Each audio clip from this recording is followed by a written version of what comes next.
अस्सलाम वालेकुम, दिस मोहम्मद अबीर। उम्मीद आप लोग खैरियत से होंगे।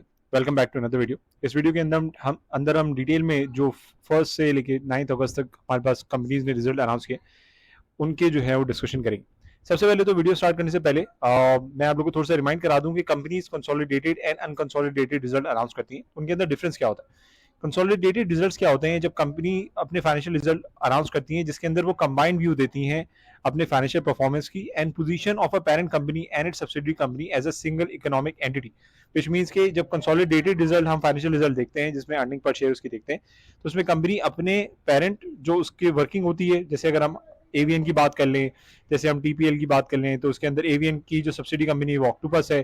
तो कंसोलिडेटेड रिजल्ट जो एवीएन अपना शो करेगी उसके अंदर ऑक्टोपस से रिलेटेड भी जो उसकी वर्किंग है, फाइनेंशियल्स हैं, वो मिला के बताएगी, जो उसके प्रॉफिट्स वगैरह हैं वो मिला के बताएगी। अनकंसोलिडेटेड रिजल्ट जो होते हैं उसमें जो बेसिकली डिफरेंस होता है वो ये होता है कि unconsolidated financial results refer to the financial performance and position of an individual entity without incorporating the financials of its subsidy. अगर एवीएन या कोई भी कंपनी अनकंसोलिडेटेड उसके अगर आप फाइनेंशियल देख रहे हैं जिसमें एवीएन की अर्निंग पर शेयर अलग आपको नजर आ रही है, कंसोलिडेटेड जिसमें दोनों की पेरेंट और सब्सिडी कंपनी की ईपीएस अलग नजर आ रही है, तो एवीएन अगर अनकंसोलिडेटेड रिजल्ट अगर आप देख रहे हैं उसमें जो ईपीएस है वो एवीएन के अपने जो वो सर्विसेज देती है उसकी परफॉर्मेंस होती है। इसी तरह टीपीएलपी है, टीपीएलपी टीपीएल के अगर हम देखें तो टीपीएलपी, टीपीएलटी, टीपीएलसी इनकी सब्सिडीज कंपनीज हैं and there are other companies as well. तो ये थोड़ा सा इसको ना देख लिया करें, क्योंकि बहुत सारे दफा क्वेरीज मुझे व्हाट्सएप पे फेसबुक पे आती है कि सर वो कंसोलिडेटेड में अलग रिजल्ट है, अनकंसोलिडेटेड में अलग रिजल्ट है। सबसे पहले बात कर लें तो हमें खराज तहसीन अपने एक जो हमारी एक्सप्लोरेशन कंपनी है मारी पेट्रोलियम, इसको देना चाहिए बिकॉज ऑफ द फैक्ट कि इसने जो अभी रिसेंटली अपना रिजल्ट अनाउंस किया वो बहुत ही बेहतरीन रिजल्ट अनाउंस किया है। क्वार्टरली बेसिस पे, एनुअल बेसिस पे अगर हम बात करें फाइनेंशियल्स की, अगर हम एनुअल बेसिस पे बात करें तो 2024 में हम देख सकते हैं कि ईयर ऑन ईयर बेसिस पे 579 रुपीज की अर्निंग पर शेयर है, जो पिछले साल 420 रुपए की अर्निंग पर शेयर थी। और ओवर ऑन ईयर बेसिस हमने देखा है कि मारी पेट्रोलियम की जो ईपीएस है वो हमें बढ़ती हुई नजर आती है और बहुत जबरदस्त कंपनी है। इसके ऊपर डिटेल वीडियो जिसके अंदर एक्स रेट कैलकुलेशन, प्री पे आउट अनाउंसमेंट, पोस्ट पे आउट अनाउंसमेंट, इन्वेस्टर को पहले लेना चाहिए उससे फायदा होगा या पोस्ट पे आउट इंटाइटलमेंट एक्स होने के बाद उसको लेना चाहिए उससे ज्यादा फायदा होगा, उसके ऊपर डिटेल इंशाल्लाह वीडियो बनाऊंगा। तो वीडियो को जरूर देखिएगा। फेसबुक पे भी मैं पोस्ट करूंगा और यूट्यूब पे भी मेरी वो वीडियो पोस्ट होगी, तो उस वीडियो के का थोड़ा सा इंतजार करें, थोड़ी डिटेल वीडियो होगी, कुछ टेक्निकल चीजें उसमें शेयर करनी होगी जिसमें स्टॉक स्प्लिट और एक्स रेट कैलकुलेशन की मैकेनिज्म की वीडियो होगी, तो वो वीडियो जरूर देखिएगा। तब तक ये कि हम इसके सिर्फ फाइनेंशियल रिजल्ट पे नजर डाल लेते हैं। साल इसने एंड किया अपना फाइनेंशियल रिजल्ट, क्या डिविडेंड अनाउंस किया 134 रुपए का, जो पहले भी ये तकरीबन 98 रुपीज का अनाउंस कर चुका है। और टोटल अगर हम देखें final dividend along with interim dividend की बात करें कंबाइन मिला के तो 232 रुपए का इस साल इसने डिविडेंड दिया, जो कि सालाना बेसिस पे भी इंक्रीज है। बोनस शेयर्स की बात करें, ऑब्वियसली लॉन्ग टर्म जिसके पास मारी पेट्रोलियम के शेयर्स रखे हुए हैं तो उनके मजे हैं, बिकॉज 800% के हिसाब से जो है वो बोनस शेयर अनाउंस किया, जो कंपनी अपने कैपिटल रिडम्पशन रिजर्व फंड जो है उसमें से बेसिकली निकाल के दे रही है, उसको उसने वो किया है, रिडीम किया है।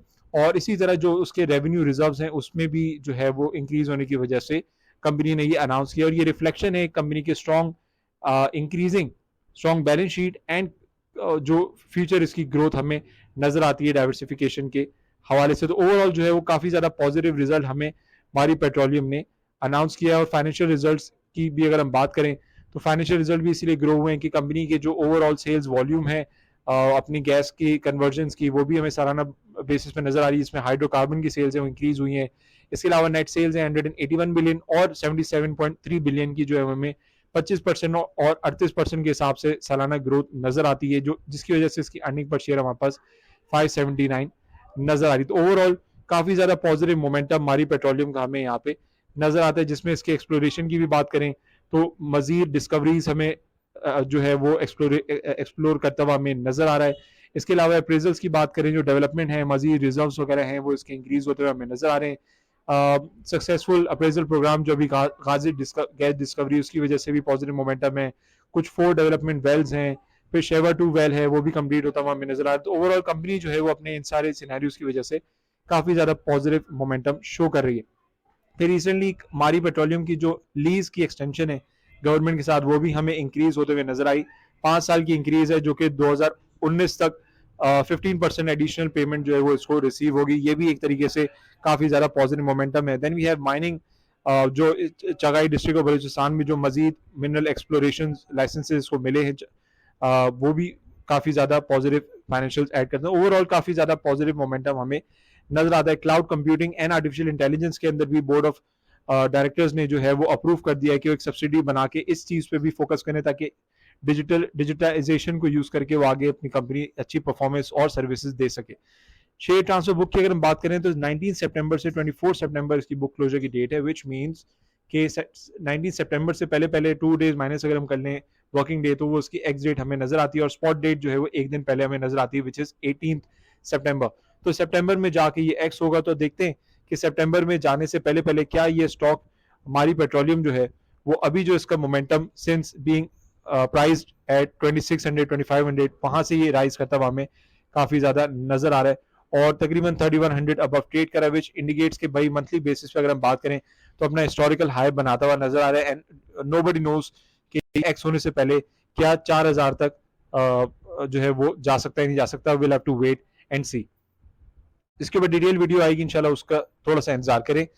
मूविंग ऑन, अगर हम मजीद अपने नेक्स्ट कंपनीज के अनाउंसमेंट की बात करें तो शरिया कंप्लाइन हमारे पास है मीज़ान बैंक। इसने भी अपने फाइनेंशियल ईयर जो हाफ ईयर 6 मंथ्स का रिजल्ट इसने अनाउंस किया है, तो उसमें ₹7 का कैश डिविडेंड ये अनाउंस करते हुए हमें नजर आ रहे हैं। बुक क्लोजर डेट की अगर हम बात करें तो 21 अगस्त से 22 अगस्त तक हमें जो है वो इसकी बुक क्लोजर की डेट बेसिकली नजर आती है। तो अगेन ये पॉसिबिलिटी है मीज़ान बैंक के मंथ एंड तक जो है वो अपना डिविडेंड क्रेडिट कर दे। अर्निंग पर शेयर की बात करें तो 14.78 रुपीज की सेकंड क्वार्टर की इसकी अर्निंग है। 6 मंथ्स के बेसिस के हिसाब से बात करें तो 28.73 रुपीज की अर्निंग है। अनफॉर्चुनेटली हमारे मुल्क में इकोनॉमिक इश्यूज थोड़े से हैं, रेमिटेंसेस का डिक्लाइन, ऑल्दो रेमिटेंसेस का इंक्रीज हमें जरूर नजर आ रहा है, बट ये है कि जो अर्निंग्स है उसमें थोड़ा सा डिक्लाइन हमें नजर आ रहा है, बिकॉज ऑफ द फैक्ट कि इंटरेस्ट रेट बहुत ज्यादा हाई था, लीजिंग पावर बहुत ज्यादा अच्छी नहीं थी कंपनीज की, बैंक्स की। लेकिन ये कि आगे भी पॉसिबिलिटी है कि जब लीजिंग इंक्रीज होगी तो फिर बैंक्स जो है वो अर्निंग करेगा। सिमिलरली मीज़ान बैंक की बात करें तो एमसीबी बैंक है, इसको मैं डिटेल में डिस्कस नहीं करूंगा, डिविडेंड इसका डिस्कस कर लेते हैं। ₹9 का डिविडेंड है, बिकॉज ये शरिया कंप्लाइंट बैंक नहीं है। और ऑल दो खैर अर्निंग पर शेयर ईपीएस वगैरह अगर हम देखें तो वो मुस्लिम कमर्शियल बैंक की इतनी ज्यादा रैपिडली इंक्रीज होते हुए हमें नजर नहीं आई 6 मंथ्स की अगर हम बात करें।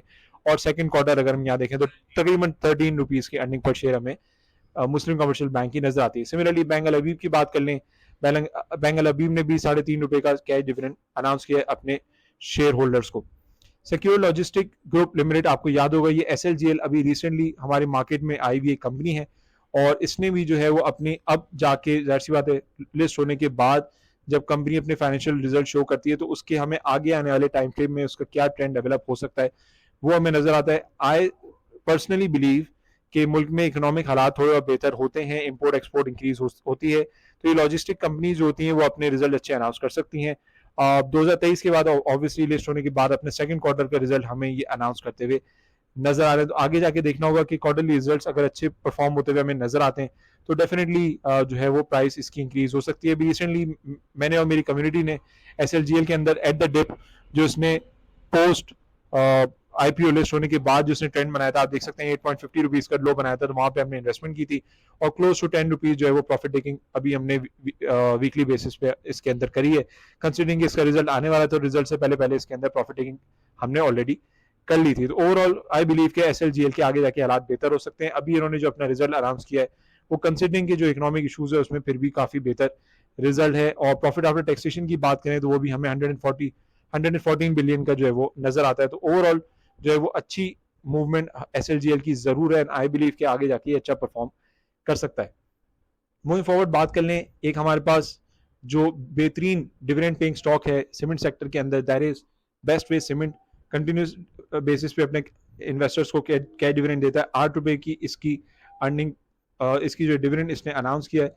इसके मैं आपको पे आउट हिस्ट्री भी दिखा दूं। अगर dividend paying stock cement sector के अंदर अगर आप में किसी को इन्वेस्टमेंट करनी है तो best way cement is one of the finest stock that one should be investing in on a long term basis. और बेस्ट वे सीमेंट की स्टॉक प्राइस की भी बात कर लें तो बेस्ट वे सीमेंट के मैं आपको यहाँ पे ट्रेंड दिखाना चाहूंगा कि सिंस अगर हम इसकी बात करें 2023 से, तो 2023 से आप देख सकते हैं कि यहाँ से इसकी जो मूवमेंट है वो हमें पॉजिटिव ही नजर आ रही है। And in the future it is definitely going to grow because of the fact कि एक तो अपने रिजल्ट अच्छे अनाउंस करता है, दूसरी सबसे अच्छी बात ये वेस्टवे सीमेंट की कि कंटिन्यूसली अपने इन्वेस्टर्स को ये पे आउट देता है, जिसकी वजह से इसकी स्टॉक प्राइस वैल्यूएशन बढ़ते हुए हमें नजर आती है। आप देखें कंसिस्टेंट बेसिस पे 4 रुपए का डिविडेंड था, अब जब अर्निंग्स अच्छी आएंगी तो फिर हम देख सकते हैं 8 रुपए का इसने डिविडेंड अनाउंस किया, और ये कंसिस्टेंट बेसिस पे डिविडेंड अनाउंस करता है, तो इसको जरूर अपने नजर में रखिएगा अगर आप सीमेंट सेक्टर में लॉन्ग टर्म इन्वेस्टमेंट करना चाहते हैं।